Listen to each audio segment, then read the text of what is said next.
সেনাবাহিনীর সংখ্যা বৃদ্ধি করা মানেই শুধু নতুন সেনা নিয়োগ নয়, বরং তাদের প্রশিক্ষণ, বেতন, আবাসন, অস্ত্র ও সরঞ্জাম রক্ষণাবেক্ষণ এবং চিকিৎসা সুবিধার জন্য বিশাল অর্থ ব্যয়ের প্রয়োজন হয়।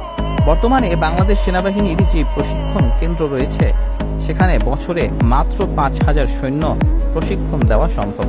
বাংলাদেশ সেনাবাহিনীর প্রশিক্ষণের কোয়ালিটি ভারতের চেয়ে অনেক উন্নত।